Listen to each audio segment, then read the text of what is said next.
आमची जन्मभूमी नसली तरी गेली 30 वर्ष मी या गावात दरवर्षी सप्ताहानिमित्त येतो, मधून दर्शनाला येतो आणि एकही निवडणूक अशी नाही की इथाचा आशीर्वाद घेतला नाही किंवा कारळाला नारळ फोडलं, असं कधीच झालं नाही.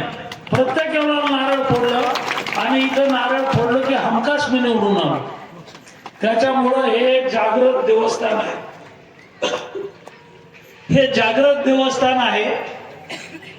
घराघरात नातेगोते आहेत. आज या गावात प्रत्येक घरामध्ये पाहुणे आलेले आहेत.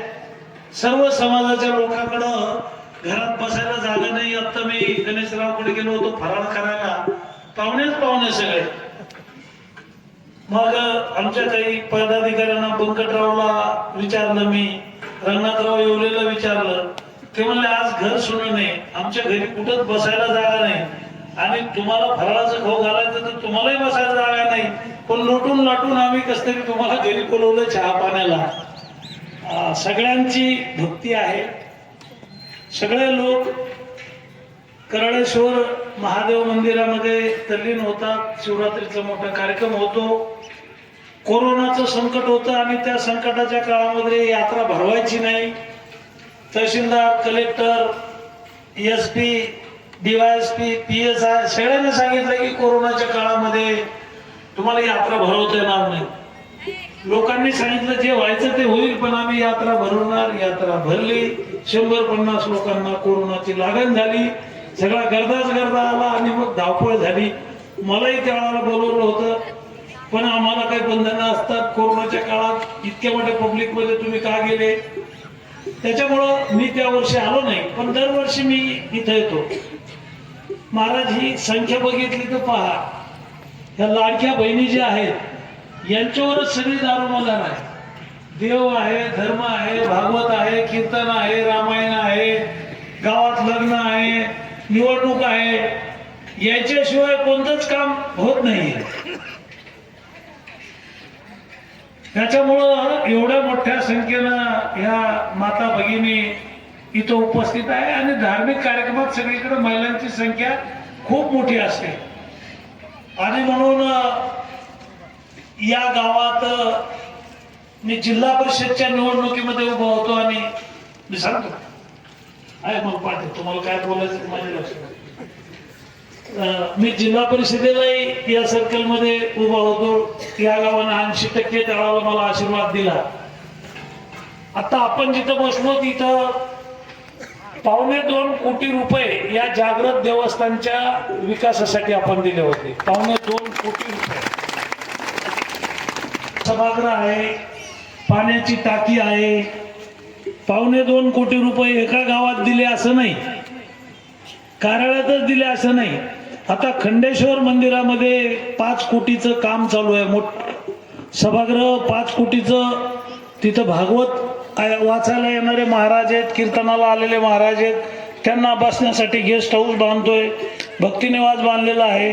तिथं 100 लोक, 200 लोक, 1000 लोक जरी आष्टीच्या खंडेश्वर मंदिरात, महादेव मंदिरात थांबले तर 1000 लोकांना पावसा पाण्याची थांबायची व्यवस्था आहे.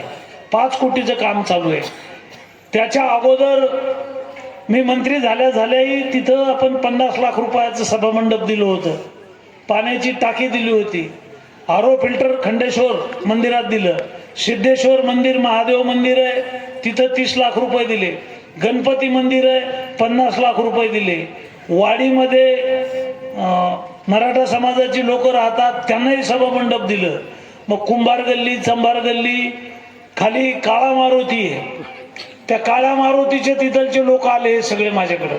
भाऊ सगळ्याला दिलं, मोठ्याल्या लोकांना आमचं काय, त्यांनाही 30 लाख रुपये दिले. आष्टीत 12 सभागृह आहेत माझे. आष्टीमध्ये 12 सभागृह आहेत. नांगर तासामध्ये आपण 15 कोटीचा रस्ता केला. नांगर तासमध्ये 1 कोटीचं सांस्कृतिक सभागृह आहे. 4000 लोक जेवायला बसतील एवढं सभामंडप आहे. 5 सभामंडप बांधले. आता ओंकारेश्वर मंदिर नवीन झालंय. बालकगिरी महाराज आहेत, त्यांनी सभागृह मागितलं, 1 कोटीचं दिलंय. शंभू महादेवात 50 लाखाचं आहे. निळकंठेश्वरात 50 लाखाचं आहे. तुमच्या कार्यालयातच 2.25 कोटी दिले असं नाही, ते दैठण्यामध्ये आमचे शत्रुघ्न कनसे आहेत, संपतराव आहेत, तुमच्या तिथं 2.25 कोटी आणि इथं 2.25 कोटी दोघांना सोबतच दिले. त्याच्यामुळं 300 गावात सांस्कृतिक सभागृह, 300 गावात जायला डांबरीकरणाचा रस्ता, हे आष्टी ते सातवणा रस्ता गुडघ्या इतकाले खड्डे होते रमाकांत भैया. आपण जिल्हा परिषदला मी होतो, पंचायत समितीला तुम्ही होते. आता उलिसात सध्या रोड फुटू देत नाही आपण. 300 गावाला डांबर रोड, 300 गावाला सिमेंट रोड, 300 गावाला सांस्कृतिक सभागृह, 42,000 लोकांना घरकुलं दिलेत यावर्षी. जवळपास 27,000 लोकांच्या पगारा चालू केल्या. संजय निराधार आहे, श्रावण बाळ आहे, विधवा महिला आहेत, गरीब म्हातारी कोतारी माणसं आहेत.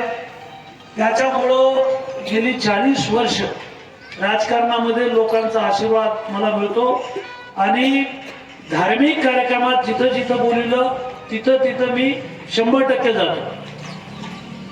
खरं तर मी महाराज होतच इकडं आलो. मी काही राजकारणी नाहीये, माझे वडीलही काही राजकारणी नाही, छोटं कुटुंब आहे शेतकऱ्याचं. आणि मी राजकारणात आलो, सरपंच झालो, सभापती झालो, 5 वेळा निवडून आलो.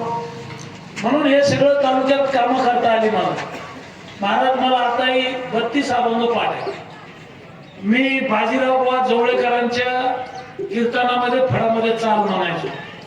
आमचे पुरुषोत्तम पुरीचे लक्ष्मण महाराज त्या धिप्पाडचे धिप्पाड होते, पहाडी आवाज होता, वाळवंटात कीर्तन चालू झालं की बाकीचे आवाज दबून जायचे, त्यांच्या फळात मी चाल म्हणायचो.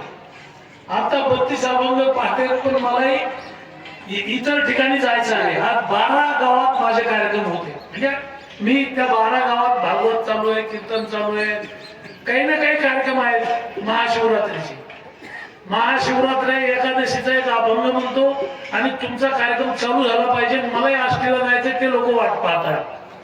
कोण दिवस येईल कैसा नाही देहाचा भरवसा, व्रत करा एकादशी भरा अमृताच्या राशी, मार्ग धरा पंढरीचा फेरा चुकेल 84चा, फेरा चुकेल 84चा. आज एकादशी आहे.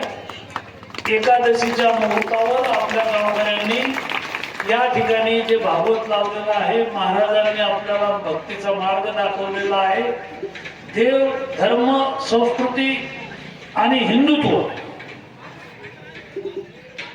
देव धर्म संस्कृती आणि हिंदुत्व हे साधू संत आपल्याला मार्ग दाखवतात आणि त्या मार्गानं आपल्याला जायचं आहे. आता यांची चुळबुळ चालू आहे. याच्यापूर्वी काही देवीच्या मंदिरासाठी एक सभा मंडप दिलं होतं, ते झालं का नाही झालं मला काही माहित नाही. मी पैसे मंजूर केले होते त्याचं टेंडर झालं होतं. तुम्ही मागता पण पुढं काही होत नाहीये. ते एकदा मंजूर झालं तर माझं काम संपलेलं असतं, पुढं तुम्हाला करायचं असतं. आता सभा मंडप द्यायचं म्हणजे 1 कोटीचं, 50 लाखाचं, 25 लाखाचं. मी काही मंत्री नाहीये. आता मला द्यायचं आहे तर 15 लाख रुपये. तर 15 लाख रुपयाचं एक सभागृह गणेशरावांना आता चिठ्ठी दिली. एक 15 लाख रुपयाचं सभागृह देतो तुम्हाला जिथं बांधायचं तिथं बांधा. आणि 50 लाखाचं पाहिजे असेल तर मग मंत्री होईपर्यंत थांबा. मी मनापासून आपल्या सर्व गावकऱ्यांचे आभार मानतो, माता भगिनींचे आभार मानतो. गेली 25-30 वर्ष तुम्ही मला बोलवता, माझा सत्कार करता आणि आमचे कार्यकर्ते बोलवतात पण काही ना काही शेपटीला फळा बांधतात.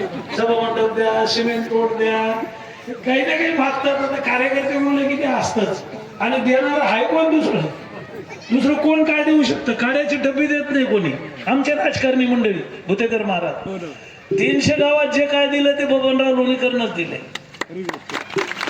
त्याच्यामुळं कार्यकर्त्यांनी जे भावना व्यक्त केल्या की भाऊ एक सभा मंडप द्या, 15 लाख रुपयाचं सभा मंडप आपल्या गावाला देईल, पण ते मार्चच्या बजेट नंतर पैसे येतील त्याला तुम्हाला पत्र देतो, तुम्हाला ते करावं लागेल. महाराजांना विनंती करतो की आपण भागवत कथा चालू करावी. धन्यवाद.